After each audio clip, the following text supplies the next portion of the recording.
यावं म्हणत होते. तर त्यांचं सुद्धा आम्ही काँग्रेस कमिटीतर्फे या ठिकाणी स्वागत करते. आजूजींना विनंती करते की त्यांनी त्यांचा सन्मान करावा. ये अभी ले लो, मैं हिंदी में लिखूंगा। अच्छा थोड़ा सा ये है ना मैडम शिवानी है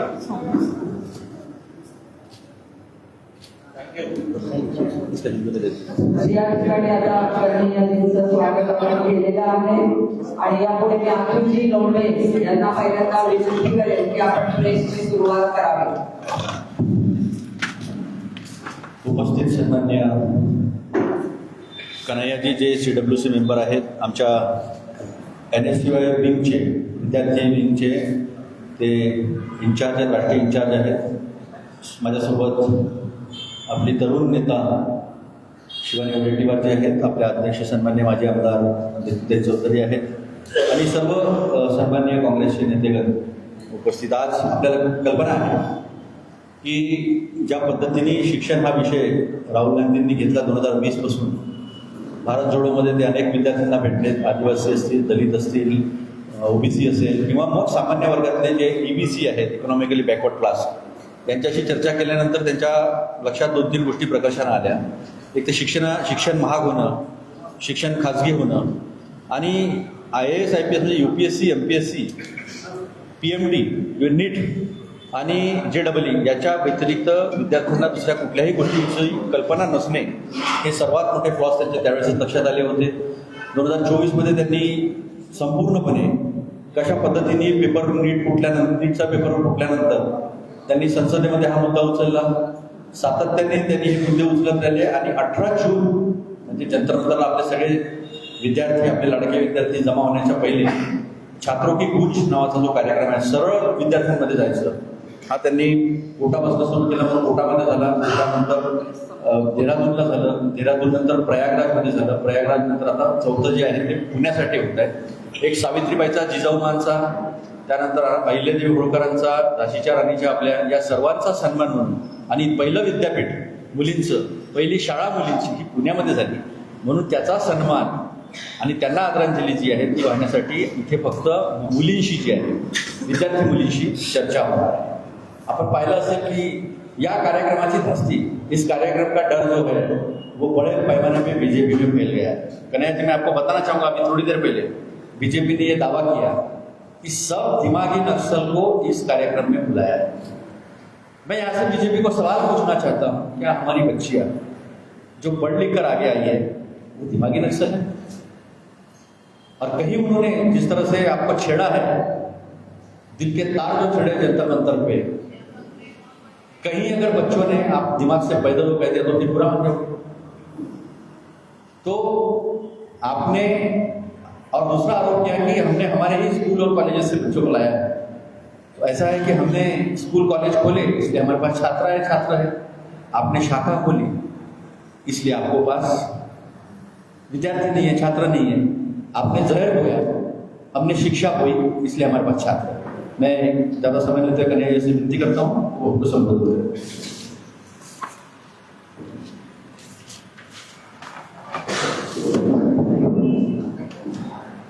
सबसे पहले तो इस ऐतिहासिक कांग्रेस भवन में आप सभी पत्रकार साथियों का और आपके माध्यम से देश के तमाम आवाम का हम कांग्रेस पार्टी की तरफ से बहुत बहुत अभिनंदन करते हैं और शुक्रिया अदा करते हैं हमारी महाराष्ट्र की कांग्रेस पार्टी के सभी सम्मानित नेताओं का जो यहाँ आज इस महत्वपूर्ण प्रेस वार्ता में मौजूद हैं.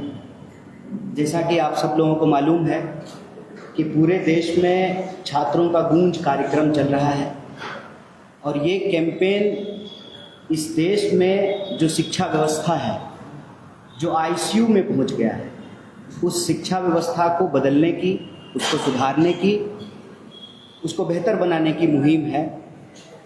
और इस मुहिम के तहत देश के चुने हुए नेता प्रतिपक्ष कोटा, देहरादून और इलाहाबाद के बाद कल पुणे आ रहे हैं. और कल ही कांग्रेस वर्किंग कमेटी ने ये फैसला लिया है कि छात्रों का गूंज कार्यक्रम आने वाले दिनों में देश के सभी छोटे बड़े शहरों में, लगभग 800 शहरों में यह छात्रों का गूंज कार्यक्रम होगा। और इसके तहत ही कल नेता प्रतिपक्ष पुणे आ रहे हैं।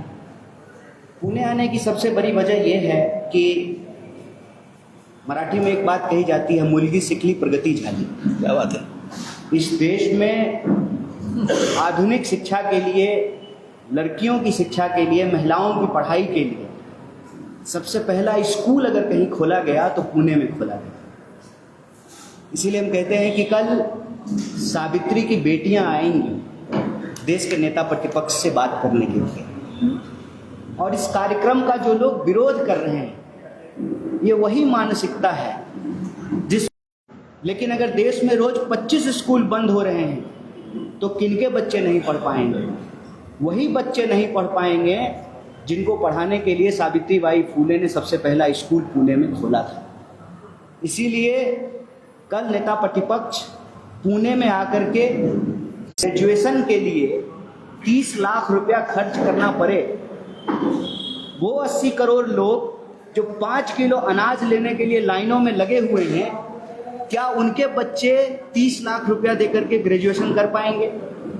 और ग्रेजुएशन करने के बावजूद 10 साल में 152 बार पेपर लीक हुए हैं। 152 बार, मतलब कोई ऐसा महीना नहीं है कि इस देश में कहीं ना कहीं पेपर लीक ना हो रहा। अभी पुणे म्युनिसिपल कॉरपोरेशन का पेपर लीक हो गया, इससे पहले महाराष्ट्र का एक और पेपर लीक हो गया। तो हर रोज पेपर लीक हो रहे हैं, रोज विद्यार्थियों की आत्महत्याएं हो रही हैं, रोज 25 स्कूल बंद किए जा रहे हैं, और शिक्षा धीरे धीरे लोगों के पहुंच से दूर होती जा रही है। हम ये नहीं कहते हैं कि निजी स्कूल नहीं होना चाहिए, होना चाहिए, लेकिन सरकारी स्कूल होना जरूरी है। और सवाल ये बनता है कि सरकारी पैसे पर देश के सरकारी प्रधानमंत्री लाल किले के प्राचीर से ज्ञान बकते हैं, लेकिन उनके मुंह से एक शब्द नहीं फूटता है कि इस देश में रोज 25 स्कूल क्यों बंद हो रहे हैं। और सिर्फ स्कूल नहीं बंद हो रहे हैं, सैकड़ों इंजीनियरिंग कॉलेज बंद हो गए। स्थिति ये है कि आंख फोड़कर पढ़ाई करने के बावजूद, महंगी पढ़ाई करने के बावजूद, लाखों रुपया कोचिंग और ट्यूशन पे खर्च करने के बावजूद, आईआईटी जैसे इंस्टीट्यूशन में एडमिशन हो जाने के बावजूद भी आज जॉब की कोई गारंटी नहीं है।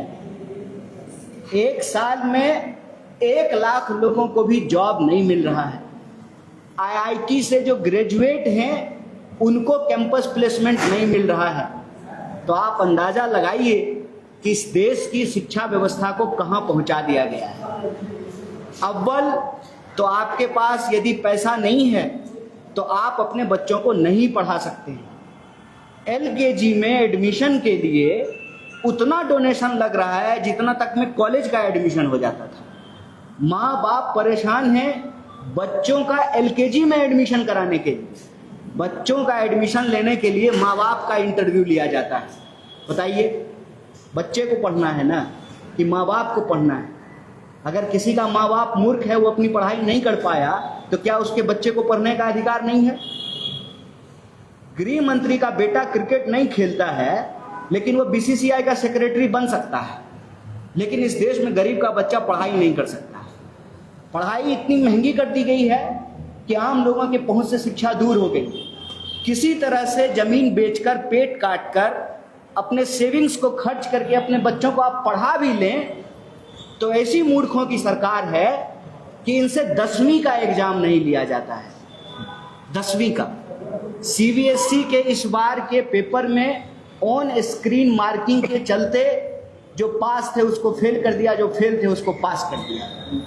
ये 10वीं तक का एग्जाम नहीं ले पाते हैं। और जब पूरे देश में छात्रों की गूंज हुई, छात्रों का आंदोलन हुआ, तो वो नकारा जो शिक्षा मंत्री था, लीग प्रधान, उसका इस्तीफा लेने के बाद ये देश के बच्चों को गैसलाइटिंग कर रहे हैं, उसको चिढ़ा रहे हैं और कह रहे हैं कि वो तो बड़े महान व्यक्ति थे। वो अगर महान व्यक्ति थे तो इस्तीफा क्यों लिया? इस्तीफा इसलिए लिया कि ये पूरे के पूरे मामले पे लीपापोती करना चाहते हैं। इस्तीफा ले लिया शिक्षा मंत्री का, लेकिन एनटीए के ऊपर कोई कार्रवाई नहीं की गई। और एनटीए का कारनामा देखिए कि अभी फिर यूजीसी नेट का पेपर कैंसिल करना पड़ा है और दोबारा सोशियोलॉजी का पेपर कराया जा रहा है। मतलब एनटीए के ऊपर कोई कार्रवाई नहीं की गई। और रात को आकर के वीडियो बना करके प्रधानमंत्री कह रहे हैं फ्रांस, और पेपर लीक के ऊपर इनके द्वारा कोई कार्रवाई नहीं की गई है। अभी महाराष्ट्र में पेपर लीक हो गया है। ये नकारों मूर्खों की सरकार है। ये ना पढ़े हैं ना पढ़ने देंगे। ये सिर्फ और सिर्फ हार्ड वर्क के नाम पे हार्वर्ड का मजाक उड़ा सकते हैं, लेकिन शिक्षा देना इस देश के लोगों को जो हमारा बुनियादी अधिकार है, जो हमारा राइट है, प्रिविलेज नहीं है। इस देश के लोगों का शिक्षा का जो संवैधानिक अधिकार है वो उनसे छीन रहे हैं। और कांग्रेस पार्टी का संकल्प ये है कि शिक्षित भारत से विकसित भारत बनेगा, मूर्खों के भारत से विकसित भारत नहीं बनेगा। जब स्कूल में गुरु नहीं होंगे तो हम विश्व गुरु नहीं बन पाएंगे। स्कूल में गुरु होना पड़ेगा, बेंच होना पड़ेगा, लाइब्रेरी होनी पड़ेगी, लैब होना पड़ेगा, रेगुलर परीक्षा होनी पड़ेगी, बुनियादी सुविधाएं देनी पड़ेगी, तब जाकर के हम विश्व गुरु बन सकते हैं। और हमारा कमिटमेंट ये है कि शिक्षा हमारा संवैधानिक अधिकार है, इसको हम खरीदने बेचने की वस्तु नहीं बनने देंगे। शिक्षा हर किसी को मिले, अच्छी और बेहतर शिक्षा मिले, इसी मुहिम के तहत यह पूरे देश में छात्रों का गूंज कार्यक्रम हो रहा है। और ये हमारे लिए बहुत खुशी की बात है कि सिर्फ लड़कियों से बात करने के लिए, क्योंकि देश में पहला महिलाओं के लिए स्कूल सावित्रीबाई फुले ने पुणे में ही खोला था। यहाँ पर कल नेता प्रतिपक्ष आ रहे हैं। मैं उम्मीद करता हूँ आपके माध्यम से न सिर्फ पुणे के बल्कि आसपास के तमाम विद्यार्थी इस कार्यक्रम से जुड़ेंगे। और हम मीडिया के साथियों से भी अपील करते हैं कि शिक्षा का सवाल एक दल का सवाल नहीं है। शिक्षा और परीक्षा का सवाल इस देश की मजबूती का सवाल है।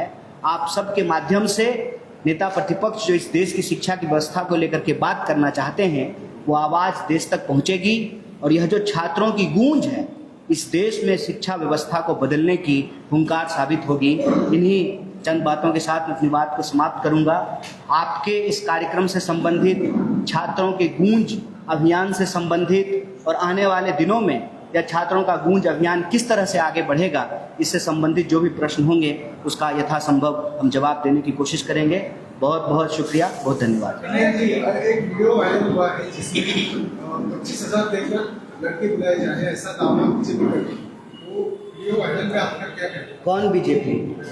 किसकी वाली बीजेपी की बात कर रहे हैं? वो बीजेपी जो अब अमेरिका और चाइना के सामने सरेंडर हो गई है, या वो बीजेपी जो अभी भी आरएसएस के कंट्रोल में है?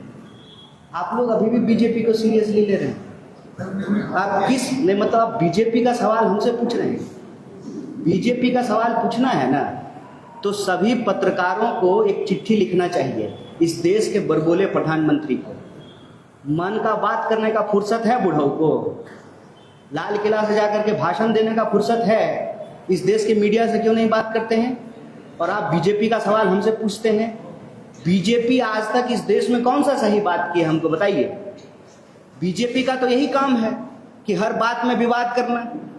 हम जो आपके सामने प्रश्न लेकर के आए हैं, इसका जवाब है इस देश के शिक्षा मंत्री के पास।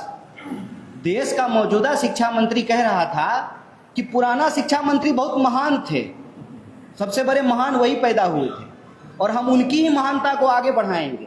अब जब इतने ही महान थे तो इस्तीफा क्यों ले लिया आनंद फानंद में? ये मूर्खों की सरकार है, मैं कह रहा हूं। ये इस देश को तबाह कर देंगे। एक सही प्रश्न का जवाब जो है इस सरकार की तरफ से नहीं आता है। आज हम शिक्षा को लेकर के बात करने के लिए आए हैं। है भाजपा के किसी भी नेता और कार्यकर्ता में हिम्मत तो इस बात का जवाब दे कि हर दिन 25 स्कूल इस देश में क्यों बंद हो रहे हैं? इस बात का जवाब दे कि सैकड़ों इंजीनियरिंग कॉलेज क्यों बंद कर दिए गए हैं? इस बात का जवाब दे कि कितनी यूनिवर्सिटी जो है पिछले 12 साल में भाजपा की सरकार ने खोला है इस देश में, कितना एम्स खोला है इस देश में, कितने MBA के कॉलेज खोले हैं, कितना जो है स्पेस सेंटर खोला है, कितना इसरो बनाया है। इस देश को तबाह कर रहे हैं ये लोग दोनों हाथ से। आपको मालूम है सैनिक स्कूल तक को अदानी को दे दिया गया है। वो सैनिक स्कूल जो सरकार के अंदर चलता था, जिससे राष्ट्रभक्त देशभक्त पैदा होते हैं, उस सैनिक स्कूल को इन्होंने अदानी को दे दिया। पूरे के पूरे देश को ये गिरवी रख रहे हैं और हमसे 25,000 का सवाल पूछ रहे हैं। और वही वीडियो वायरल किया होगा, वही एक भाजपाई जो है बेच रहा होगा, दूसरा भाजपाई खरीद रहा होगा और तीसरा भाजपाई वीडियो बना रहा होगा। यही तो काम है इनका। 25,000 रुपया दे करके लोगों को बुलाने की जरूरत है। आप किसी स्कूल में चले जाइए, आज उनको किसी नेता, किसी दल और किसी जो है राजनीतिक कार्यकर्ता की जरूरत नहीं है। आपको चोट लगेगी तो आप रुपया लेने के लिए नेता का इंतजार करेंगे, कुछ रुपया देगा उसके बाद जो है हम रोएंगे। आप अंदाजा लगाइए ना, एक नीट पेपर के चलते 26 स्टूडेंट ने आत्महत्या कर लिया है। कितनी बेशर्मी इनके अंदर भरी हुई है। शरीर में खून बहता है कि बेशर्मी बहती है इनको। 26 स्टूडेंट ने आत्महत्या कर लिया। आपका जो है, हमारा जब घर का बच्चा सुसाइड करेगा तब हम समझेंगे, तब हम जागेंगे। जिस तरीके से इस देश के नौजवानों को ड्रग्स में धकेला जा रहा है, एक दिन में जो है 3-3 हजार करोड़, 4-4 हजार करोड़, 20-20 हजार करोड़ का ड्रग्स पकड़ा जाता है अदानी के पोर्ट पे। कौन कौन खाता है वो ड्रग्स? तो भाजपा के नेताओं के बच्चे खा रहे हैं कि इसी देश के बच्चों को वो ड्रग्स जो है बेचा जा रहा है। इस देश के नौजवानों को ड्रग्स में धकेल रहे हैं, शिक्षा से उनको वंचित कर रहे हैं। शिक्षा लाखों करोड़ रुपए इतनी महंगी कर दी गई है, एक एग्जाम ये ठीक से नहीं ले पाते हैं, एक एग्जाम ठीक से नहीं ले पाते और बेशर्मी करते हैं। देखिए, ये बहुत हो गया।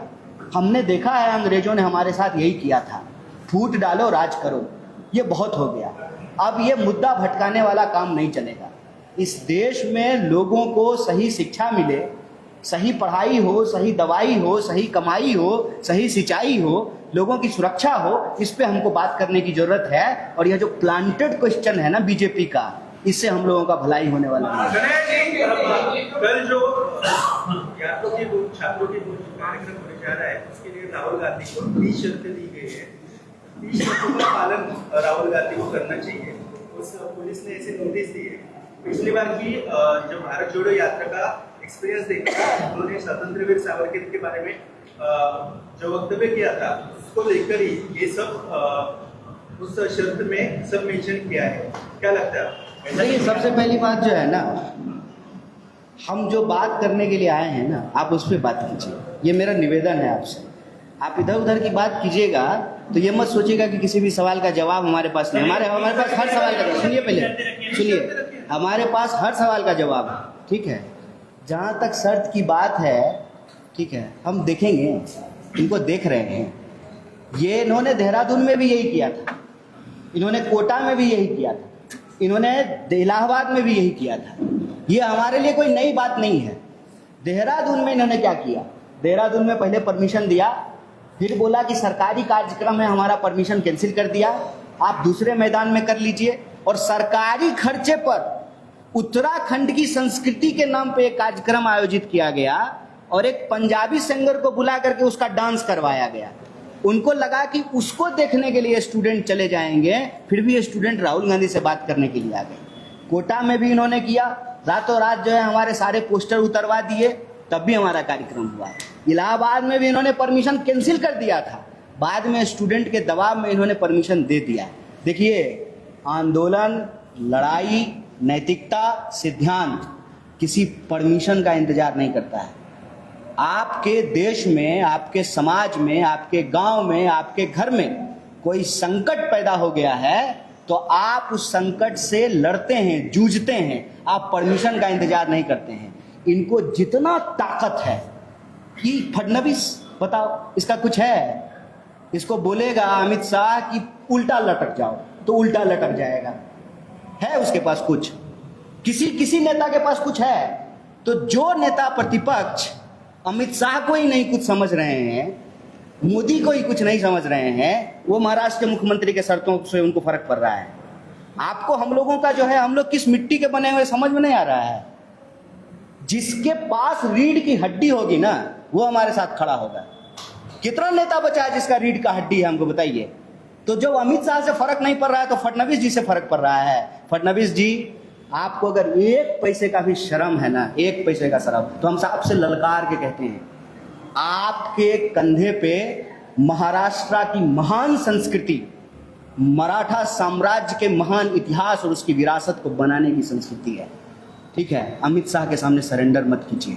आप महाराष्ट्र के हैं, जहाँ से पुनर्जागरण इस देश में फैला है, जहाँ से महिलाओं के लिए शिक्षा की आवाज उठी है, विधवा पुनर्विवाह की जो है आवाज उठी है, आधुनिकता का गढ़ रहा है महाराष्ट्र। आप उसको जो है ना अमित शाह के सामने गिरवी मत रखिए।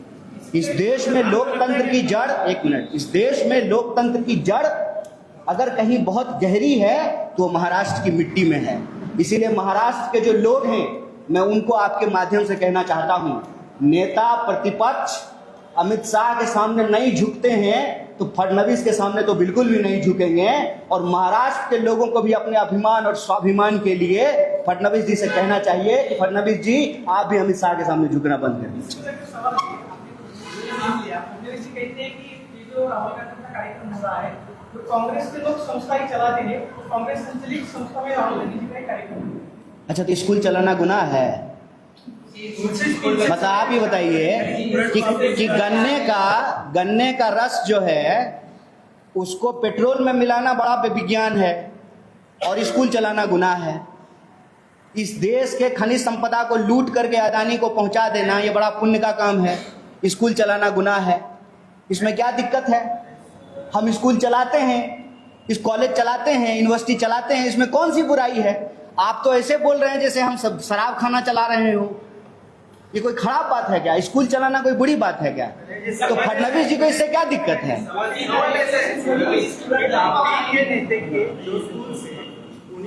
सभी छात्रों यहाँ पर वो कार्यक्रम के लिए आ रहे हैं। फडणवीस जी के पास बोलने के लिए कुछ नहीं बचा है। फडणवीस जी को इसका कोई जवाब है कि महाराष्ट्र में भी पेपर लीक हो रहा है? फडणवीस जी, आपके बच्चे भी अगर वही एग्जाम दे रहे होते तो तब भी पेपर लीक कराते क्या? आपके घर के बच्चे नीट का एग्जाम दे रहे होते और सुसाइड कर लेते तब भी आपको फर्क नहीं पड़ता क्या? क्यों फालतू बात करते हैं? फालतू बात है ये सब। और आपको क्या लगता है कि जहां हमारे स्कूल नहीं चल रहे हैं वहां बच्चे नहीं आ रहे हैं? भाई बच्चे आ रहे हैं, बच्चे अपने आप आ रहे हैं। बच्चे एक दिन आपके दरवाजे पे चले जाएंगे, बच्चे एक दिन आपके घर में घुस जाएंगे। आपको समझ में नहीं आ रहा है।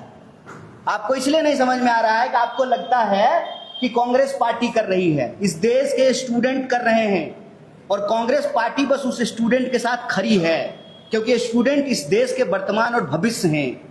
नेता प्रतिपक्ष विद्यार्थियों के साथ खड़े हैं। स्टूडेंट अपने आप सरकार से सवाल पूछ रहे हैं। जब आप अस्पताल जाएंगे और आपको दवाई नहीं मिलेगी तो आप सवाल पूछेंगे।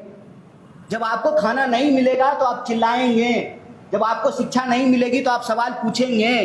ये व्हाट अबाउटरी करने से ना, आपके ही कॉलेज के बच्चे हैं, ये कह रहे थे 25,000 रुपया दे रहे हैं, ये सब कह करके सवाल डिफ्लेक्ट नहीं होगा। सवाल ये है कि आज भी पेपर लीक हो रहे हैं। सवाल ये है कि सरकार के द्वारा एक भी परीक्षा ठीक से नहीं ली जा रही है। सवाल ये है कि आपकी घड़ी में जब 1 घंटा होता है ना, देश के किसी न किसी कोने में 2 नौजवान आत्महत्या कर लेता है। सवाल ये है कि रोज 25 स्कूल बंद हो रहे हैं। सवाल ये है कि पिछले कुछ सालों में 150 से ज्यादा इंजीनियरिंग कॉलेज बंद हो गए हैं। सवाल ये है कि इस देश में आज की तारीख में सबसे ज्यादा बेरोजगारी है। इतनी बेरोजगारी हिंदुस्तान के इतिहास में आज तक नहीं था। सवाल ये है कि आईआईटी से ग्रेजुएट होने के बावजूद लोगों को नौकरियां नहीं मिल रही है। सवाल ये है कि आईआईएम से एमबीए करने के बाद भी लोगों को नौकरियां नहीं मिल रही है। सवाल ये है कि मूर्ख नेता जिसके पास एमए का डिग्री नहीं है वो 3 बार प्रधानमंत्री बन जाता है, लेकिन इस देश के जो ग्रेजुएट हैं, जो इंजीनियरिंग पढ़े हैं, मेडिकल पढ़े हैं, एमबीए किए हैं, उनके पास नौकरियां नहीं है। सवाल यह है कि आज आप कैमरा लेकर के नौकरी कर रहे हैं, कल आपको ले ऑफ के नाम पे लात मार करके भगा दिया जाएगा।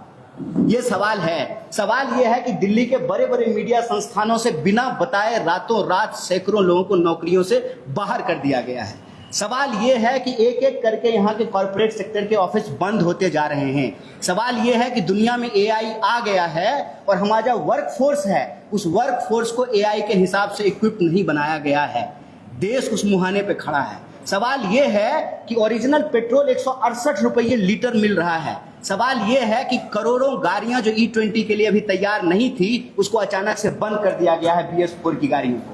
सवाल यह है कि जैसे हर घंटे में एक नौजवान आत्महत्या करता है, उसी तरह से एक घंटे में 2 किसान आत्महत्या करता है। सवाल यह है कि हर 3 मिनट में किसी न किसी महिला के साथ कोई ना कोई यौन शोषण की घटना होती है। सवाल यह है कि हम इस देश को कहां लेके जा रहे हैं। ये कहने से सवाल गुमराह नहीं हो जाएंगे। ये कह देने से, कांग्रेस बीजेपी कर देने से हम सवालों से मुंह नहीं मोड़ सकते हैं। ये कह देने से कि देश की आर्थिक व्यवस्था का हालत क्या है। आप कहते हैं कि हम 5 ट्रिलियन की इकोनॉमी बना दिए हैं।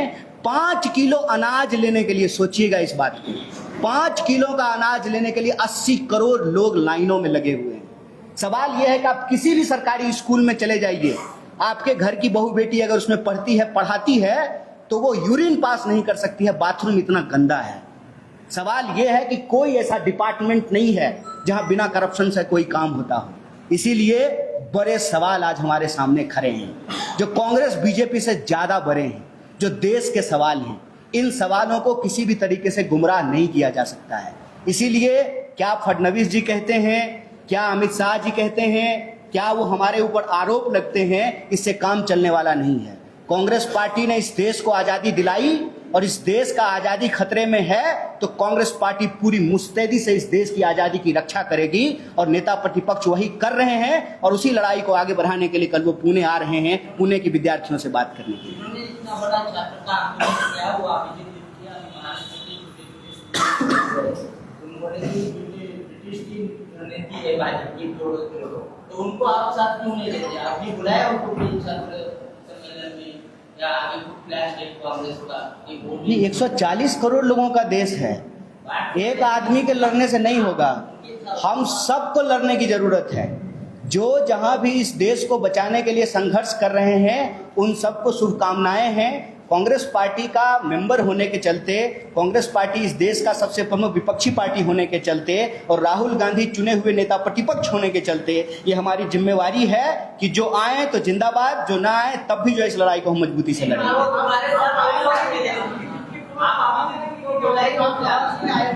आमंत्रित बेटी का ब्याह है, आमंत्रित करेंगे। संघर्ष में आमंत्रण होता है। गांधी किसी को आमंत्रण देते थे? नहीं, गांधी किसी को आमंत्रण दिए थे क्या? नमक सत्याग्रह में आने के लिए गांधी किसी को आमंत्रण दिए थे? ठीक है, आपका सवाल हो गया। और किसी का सवाल है क्या? प्रश्न नहीं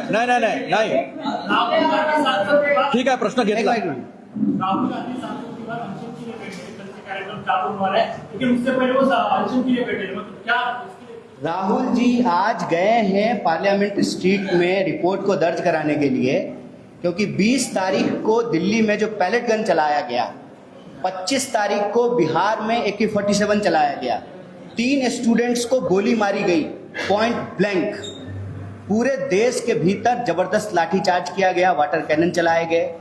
तो जो पैलेट गन में घायल हुए हैं स्टूडेंट, वो बार बार कोशिश कर रहे हैं कि उन दिल्ली पुलिस के कर्मचारियों के ऊपर, दिल्ली पुलिस के कांस्टेबल के ऊपर FIR दर्ज हो जिन्होंने पैलेट गन का इस्तेमाल किया था। इस थाने से उस थाने वो घूम रहे हैं, ना गृह मंत्री जो है इसकी अकाउंटेबिलिटी ले रहे हैं, ना उनका FIR दर्ज कराया जा रहा है। इसीलिए नेता प्रतिपक्ष जो है वो आज पार्लियामेंट स्ट्रीट पे गए हैं ताकि रिपोर्ट दर्ज कराई जाए, FIR दर्ज कराई जाए, केस नंबर दिया जाए, केस का जो है पारदर्शी तरीके से अनुसंधान हो। और यहाँ से हम यह बात दोहराना चाहते हैं कि देश के पैसे से बंदूक खरीदी जाती है, देश के लोगों के टैक्स के पैसे से गोलियां खरीदी जाती है, देश के टैक्स के पैसे से पुलिस को सैलरी मिलती है। देश के लोग जब लोकतांत्रिक तरीके से, संवैधानिक तरीके से अपने अधिकार के लिए लड़ रहे हैं, तब उनके ऊपर उसी गोली और बंदूक का इस्तेमाल करना देश के साथ गद्दारी है। और इस गद्दारी का जवाब देश के गृह मंत्री को देना पड़ेगा, उनको जवाबदेही लेनी पड़ेगी। पार्लियामेंट से भागने से काम नहीं चलेगा। पार्लियामेंट से भागेंगे तो हम उनको सड़कों पर घेरेंगे। इसीलिए पार्लियामेंट स्ट्रीट में आज नेता प्रतिपक्ष जो रिपोर्ट दर्ज कराने के लिए गए हैं। Last question. महाराष्ट्र का लड़का अरे देश का लड़का है, लेकिन आप महाराष्ट्र में आए, आप क्यों जो है उसको एक जगह पे सीमित कर रहे हैं? महाराष्ट्र की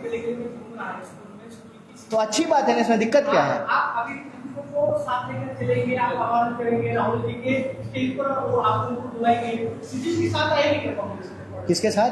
बीजेपी कांग्रेस साथ आएगी। नहीं नहीं, ये आप किसके बिहाफ पे सवाल पूछ रहे हैं? दीपके के बिहाफ पे सवाल पूछ रहे हैं, तो हम दीपके से बात करेंगे। आप स्पोक्स पर्सन हैं, तो फिर अरे आप सवाल क्या है ये पूछिए। आप सीजेपी नहीं है ना, आप सीजेपी के स्पोक्स पर्सन हैं, आप अपना सवाल पूछिए हमसे।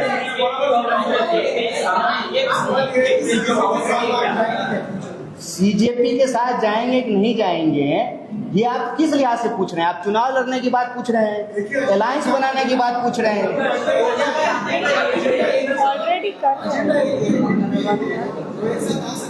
तो है ही ना भाई, संघर्ष में सब एक साथ ही हैं, सब संघर्ष में सब एक साथ हैं।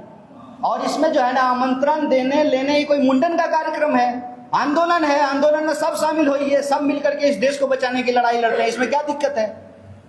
हाँ, चुनाव की बात आप करें, अलायंस की बात करें, तब दूसरी बात है। प्रश्न क्या है ये पूछिए। देखिए, मैं फिर कह रहा हूं, ये वॉट एबाउटरी का जो खेल है ना, हम 12 साल से देख रहे हैं, इससे कोई फर्क नहीं पड़ने वाला है। आप ये वॉट एबाउटरी करते रहिए। नेहरू के जमाने में ऐसा हुआ था, राजीव के जमाने में ऐसा हुआ था, मनमोहन सिंह के जमाने में ऐसा, ये आप करते रहिए, इससे आपको हासिल कुछ नहीं होगा। रोज जो 25 स्कूल बंद हो रहे हैं ना, वो चालू नहीं हो जाएंगे। हर घंटे जो 2 नौजवान आत्महत्या कर रहे हैं, वो आत्महत्या रुक नहीं जाएगी। हर महीने जो एक पेपर लीक हो रहा है, वो लीक बंद नहीं हो जाएगा। इस देश के अंदर जो लूट मची हुई है, और उस लूट के जो शिकार हैं आम लोग, वो सवाल को हम गुमराह करना बंद कर दें। इसमें 1 मिनट के लिए मसाला हो सकता है, व्हाट अबाउटरी करने में क्लिकबेट हो सकता है, कुछ व्यूज लाइक हो सकता है, यूट्यूब से जो है कुछ डॉलर भी मिल सकता है, लेकिन इससे देश का भला नहीं होगा। यह देश एक गंभीर संकट से गुजर रहा है। देश के हर नागरिक को, हर व्यक्ति को जो इस देश से प्रेम करता है, उसको एकजुट होकर के शिक्षा को बचाने की इस मुहिम में शामिल होना चाहिए, क्योंकि शिक्षित भारत से ही विकसित भारत का निर्माण होगा। बहुत बहुत शुक्रिया। Thank you.